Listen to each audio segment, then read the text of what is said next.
Without objection, the chair may declare the committee in recess at any point.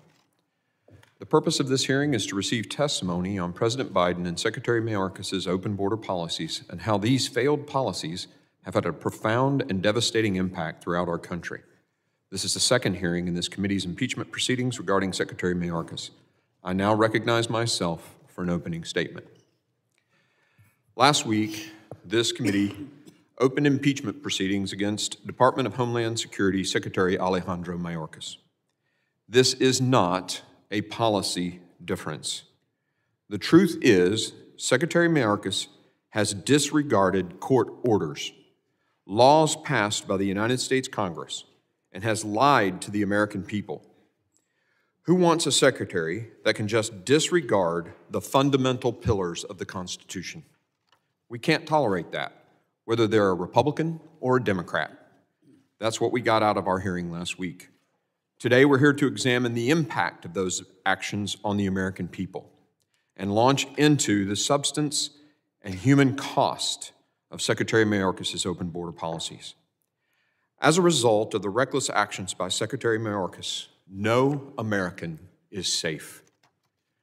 There is a fentanyl epidemic sweeping this nation. Roughly 150,000 Americans died from fentanyl poisoning in 21 and 22. That's more than the number of U.S. combat deaths in World War I and the Vietnam War combined. Fentanyl is ripping apart our families and destroying our communities. Over 50% of this poison is being smuggled from Mexico into Arizona before it's dispersed throughout the United States. The Grand Canyon State is on the front lines of this crisis, which is why we have had testimony by people who have related the impacts on that state. Now, you'll hear many of my colleagues on the left claim that fentanyl is a ports of entry problem. But in reality, just last year, the Border Patrol intercepted enough fentanyl between the ports of entry to kill every single American. And that's just what we've caught. We have no idea how much more fentanyl was brought in by the nearly 1.8 million known gotaways, not to mention the unknown gotaways. Border officials have told this committee in testimony that only 5 to 10% of the fentanyl coming across the border is actually seized. By redirecting so many Border Patrol agents from patrolling the border to assist with the processing and release of illegal aliens, Secretary Mayorkas has made it far easier to smuggle fentanyl across the southwest border.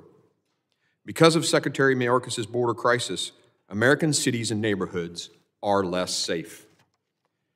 Secretary Mayorkas' refusal to enforce the law, which requires him to detain and remove illegal aliens, has tragically increased crime and endangered public safety across the country.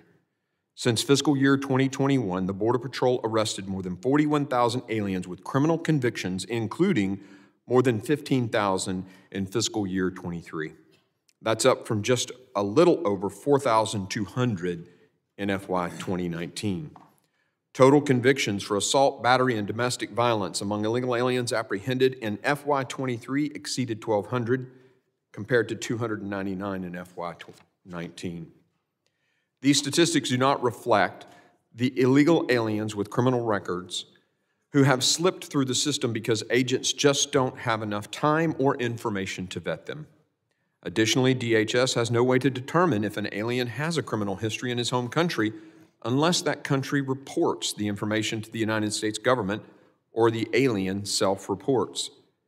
Therefore, DHS is mainly only screening aliens at the border to determine if they have previously committed a crime in the United States.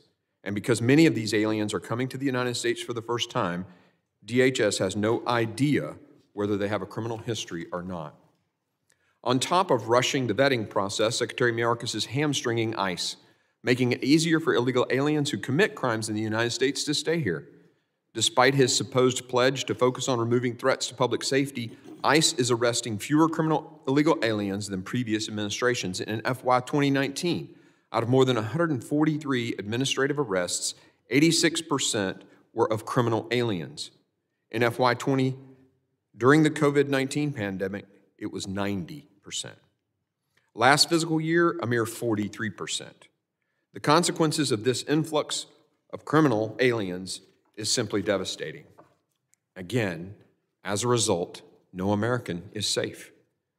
Illegal aliens arriving in major cities like New York and Chicago are committing assault, theft, and even more heinous crimes. In one case, Daniel Hernandez Martinez, who arrived in New York in June 2023, has since committed at least 14 crimes, leading to 6 arrests, including the day after he arrived in New York City.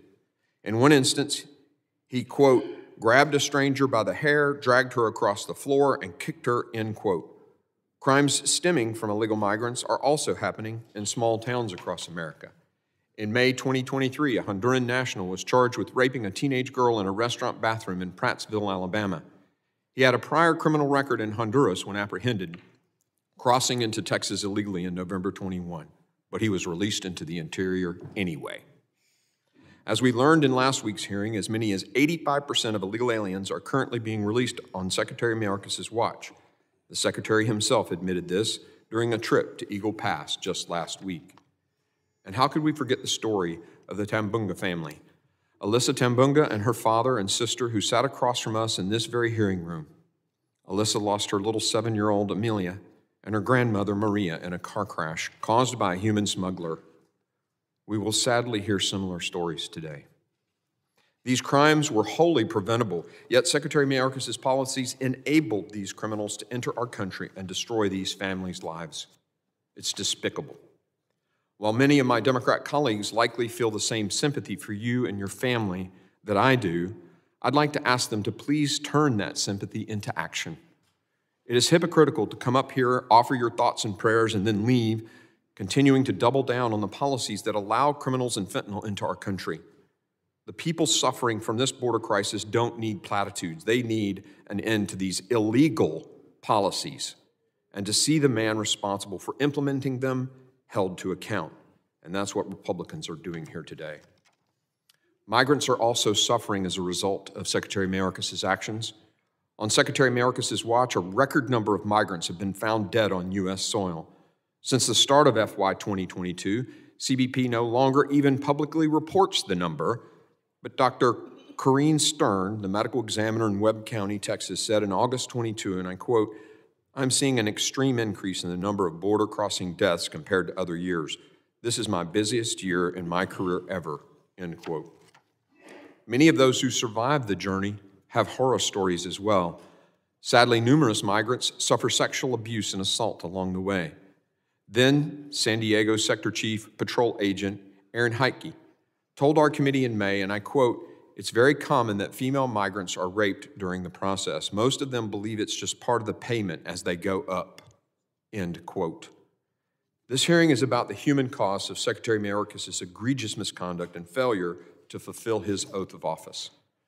The framers of our Constitution were clear that the executive branch officials were expected to follow their duty and enforce the laws of this country, and if they willfully failed to do so, they should no longer hold office.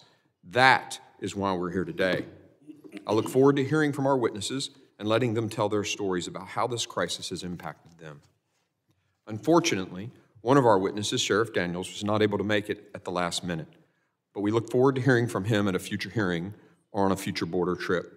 With his permission, I would ask unanimous consent to submit his testimony for the record. Without objection, so ordered.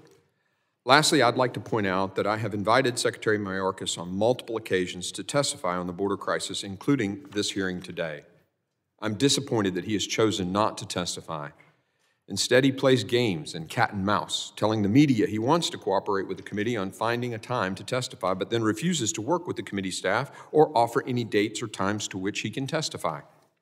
Despite this behavior, and in lieu of his in-person testimony, I have invited him to submit testimony for the record, and I sincerely hope that he takes advantage of that offer. I'd like to ask unanimous consent for my letters inviting Secretary Mayorkas for testimony dated August 16, September 14, January 5, and January 7th to be entered into the record.